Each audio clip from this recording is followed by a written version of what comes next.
pal. You ready? Can you pick me up at 6:30? I'm here. Too late. I'll go for 5 minutes. Move it. You're killing me. You know what, Dad? I'm good. It may be quite a while before he's ready, but our Subaru Legacy will be waiting for him. It's not just a sedan, it's a Subaru. University Subaru.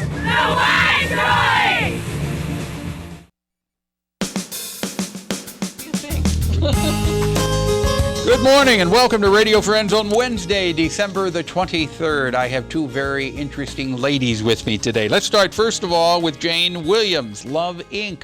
Good to have you here, Jane. Good to have you. And you look so nice in that red sweater you got just a couple of days from Christmas. Jane is here, Love Inc. We're going to find out a little bit about what the organization is, but before we go any further, I want to mention you are completely blind. Completely blind. You walked in here today, and I did not realize that. You're looking at me when I'm talking to you, and I said, well, you don't look like you're blind. Excuse my ignorance there. But your answer was, well, I hear where your voice is coming from. That's why I can look at you. What happened? Well, I was born with limited sight due to being premature, and just after lots of eye surgeries, they just couldn't keep patching my eyes up. Mm-hmm. So, but in 2010, I lost the sight in my left eye. In 2013, my right eye. But I have an amazing network of friends and family, a wonderful husband, and they've kept me going. I really haven't missed a beat with Love Inc. We opened in 2008, and I started losing my sight in 2010, and then completely blind in 2013. But really, Love Inc. is a network of people working together to help our neighbors in need, and I'm one of those neighbors in need. Yeah. So tell me a little bit more about Love Inc. All right. Well, we opened again in 2008, really to set up a central clearinghouse to accept requests from people in need, people who have all kinds of needs, mostly financial or just struggling in some way. And we take time to listen to each person's story. I'm very relational myself, and I think from a long profession as a social worker, what helps people the most is another person. Listening and just helping you brainstorm. Sometimes you just need someone else to help you think through what's the next thing to do. Mm-hmm. So we get a lot of people who call and they can't pay their bills or they're looking for a job, and then we just try to listen and see what would be the most helpful thing to do. How can we help them not just throw a Band-Aid, but really try to help them brainstorm some long-term solutions. Are you able to help financially also with Love Inc.? We do have some crisis funds because we are a network of churches here in town. We have probably 75 different churches have cooperated with us in some way. So there are some crisis funds. There are never enough. Right. So we have to use them strategically, and we try to figure out really what's the best use of those funds. Now, if people would like to help out financially, or if they'd like to help out as a volunteer, what do they do? They just call and talk to me. I'd set up a time, and I listen to their story too. Okay, so what's your number? So they can find out 256-7662. Oh, wait a minute. 256-7662. 7662. So this is the phone number for Love Inc., but they're going to get Jane. They're going to get you. You can ask for me. I talk to most everybody who comes in the door the first time. Okay, and if you need assistance, or if you want to make a financial contribution. Thank you for putting the words in my mouth there. Right. I appreciate that. My husband says I do interrupt people. Oh, you're so good at that. You're good. I just told you I was a good listener. And also for if somebody wants to volunteer, right? Okay. Or donate furniture. Okay. Yes. So 256-7662. Give Jane Williams a call at Love Inc. and she'll help you out. Jane, thank you so much for coming by. Pleasure meeting you. Nice will you please come back again? Yes, I will. Okay. Before you leave, we'll look at another date for you. Right? Now, we turn to a lady who is here talking about summertime tomatoes. And last year was just a disaster with the garden.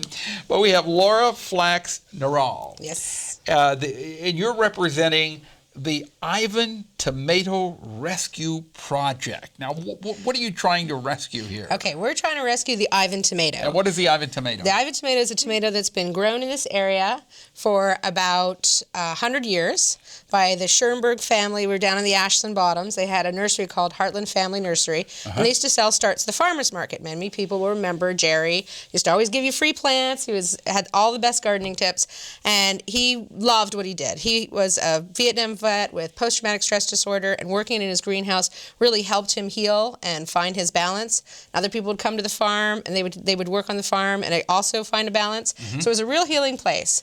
So he passed away in 2014 in January. I had been growing this tomato for many years because it's a fabulous tomato. It's resistant to Missouri's molds and diseases. The Ivan tomato? It's Ivan tomato. Can handle wilt. I have not heard of the Ivan tomato. Well, the family didn't really try to get it out there in terms of publicity or get information out there so about you got a packet of seeds here. Yes. Of the Ivan tomato. Yes. And, it's a red tomato. How large is it? It's actually pretty big. It comes a pretty good size.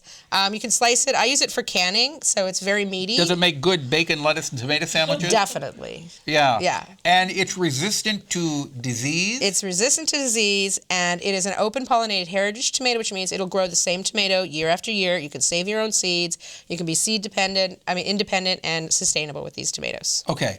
And how do people come by to get an Ivan tomato seed packet? Right now, we're running an Indiegogo campaign. We are trying to get people to go online you can go to victorygardeners.com, or you can find us on Facebook at the Ivan Tomato Rescue Project, and there'll be links there to our Indiegogo campaign. We're raising funds to put up a greenhouse so we can grow starts and get the starts into the markets in the springs. But can you purchase a packet Yes, of you Ivan can. tomato seeds? Yes, you can. Yeah. And if all goes well, we'll try to get it into some stores in the spring as well. Okay, so the Ivan tomato is a locally, it originated locally. It's a locally adapted heirloom. It's been here for over 100 years, and it has adapted to what Missouri can throw at it. Okay, everything but deer. Everything but deer. She walked in here and she said, "Oh, this will grow wonderful in Missouri. It is resistant to mold, and it can tolerate drought too." Yep. And I said, "Well, what about deer?" She goes, "Not deer." No. This last summer was one of the worst tomato summers on record, God. and the Ivan flew through it with no problems. No. Yeah. Well, you see, this last summer was just awful. Yeah. Everybody I talked to, and you just kind of drowned in your own tears with how bad the garden was. But we're hoping next year will be a lot better. Absolutely. And I'm going to plant some Ivan tomatoes Yes. next year. So how do they give it to us again, the address? the web address? Victorygardeners.com, or go to Facebook and find the Ivan Tomato Rescue Project. Okay, the Ivan Tomato Rescue Project. You won't be sorry that you planted the Ivan tomato in your garden, because it's going to do wonderful. Absolutely. Except for the deer. Except for the Watch deer. out for that. Thank you, Laura, You're welcome. for coming by. We appreciate it. Tomorrow, singer, songwriter, storyteller Larry Brown will be with us on Christmas Eve. I can't believe tomorrow is Christmas Eve. Our program directed by Travis McMillan, Reynolds Journalism Institute. Audio is Pat Akers from KBIA. Our floor director is Maya Jackson. And our assistant producer and guest coordinator, Uncle James Mauser. Something you would like to hear or see, drop me an email at pepperp@missouri.edu. I'd love to hear from you. Thank you. And if you're going out today, driving, be careful. See you tomorrow. Bye-bye.